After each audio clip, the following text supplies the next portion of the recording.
The budget. We've briefly touched on this before, but until Rachel Reeves is sat in front of that dispatch box, telling people what is exactly in the budget, it is all speculation, rumor, and conjecture. We don't know what is going on there. It's the same during the Tory years where, we talked about, well, this might be in the budget, this might be in the budget. We weren't 100% sure what was going to be in the budget until Jeremy Hunt, Kersey Quitang or any of the other, chancellors that we've had from the last 14 years of Torydom really say what was in the budget. And it's the same now. So I think, who should we be looking to?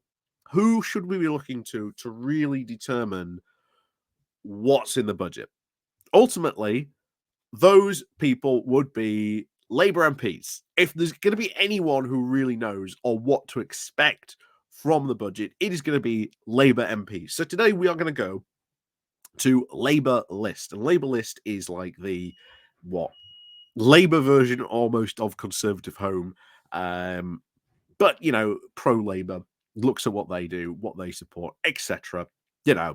But one thing they do here in this article, which again I think is very interesting, is they talk to a lot of Labour MPs, what they are wanting from the budget, what they have spoken to Reeves about, what they want to see from the budget. So that will be, I think, definitely playing somewhere in Rachel Reeves' mind, that these interactions of what MPs have said to her and expressed to her what they want from the budget, or at least what they want to see from the budget as well. So we're going to have a look at that. And, we'll see what happens with the budget. But am I going to be 100% happy with it? No. I don't think anyone is going to be 100% happy with this budget. Are there going to be some good stuff in here to talk about? Absolutely. I think there's going to be some good stuff in here to talk about. HS2 rumours, of course, being fully funded, abound about all this. So that is at least some good news on that front. But,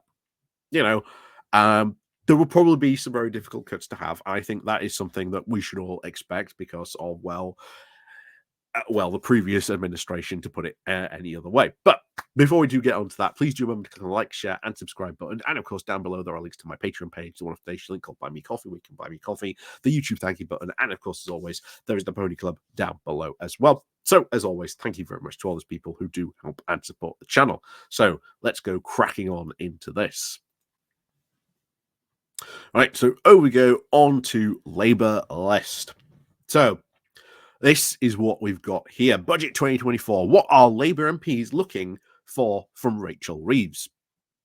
So, with the budget just only days away, Labour MPs are now bracing themselves for what has been touted as a very difficult fiscal event. And although tough decisions are due to the gap left in the nation's finances by the Conservatives, Chancellor Rachel Reeves prepares the economic world for what will be her first budget to prevent market jitters. And Downing Street has also been briefing Labour MPs to try and quell any potential unease on the backbenchers, especially after reports of unrest amongst ministers over potential departmental cuts. So that is true. That is very, very, very true.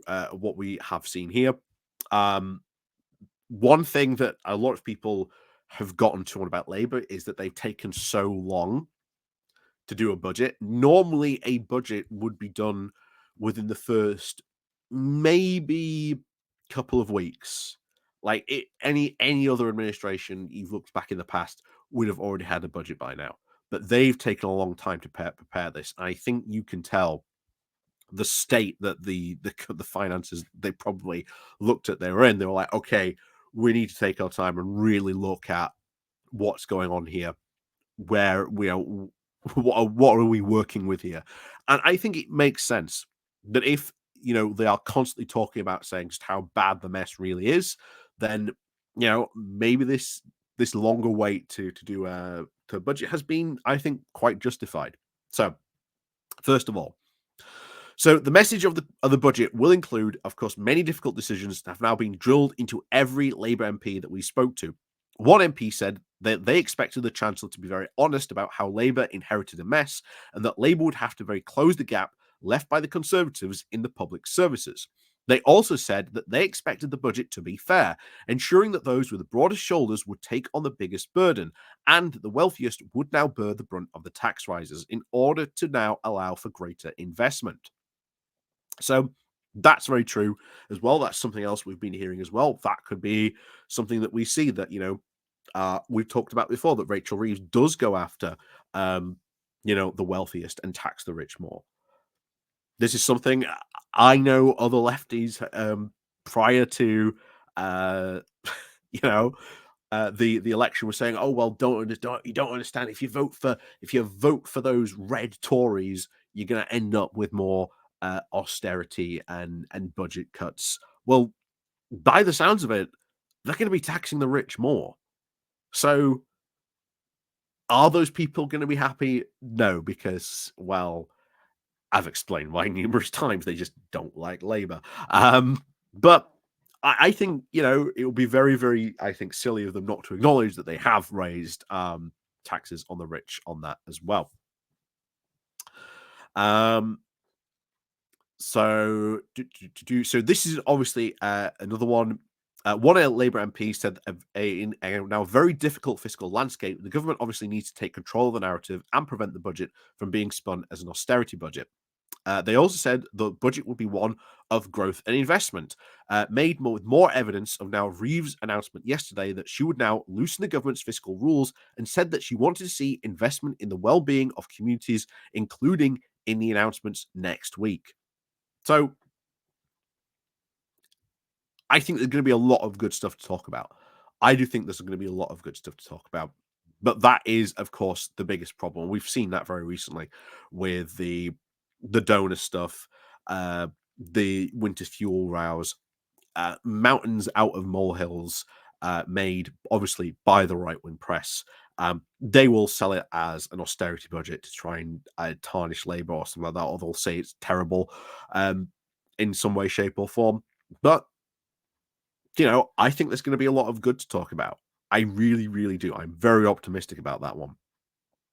Another Labour MP did say that while they knew that the budget would, of course, be very difficult, they were very optimistic that adequate funding would then be found for the health service. They also said that they had heard some messages about some health funding may be granted to now other departments to improve health now in other areas, such as investment now in warm homes or improving the environment. So that would again be very interesting again to see what exactly maybe that means. Where does that money go? And again, what that means in practice. So again, a lot of good stuff coming from some of these Labour MPs about potentially what to expect. And there's another one, the £2 bus fare cap. This is something that has been talked about before. Could this be cut? Will this be kept? We don't know. I think it is something that they should keep. The £2 bus fare cap has proved to be massively essential. It has really helped a lot of communities improve travel. And we've talked about this before. If you can travel, guess what? Improves your prospects massively.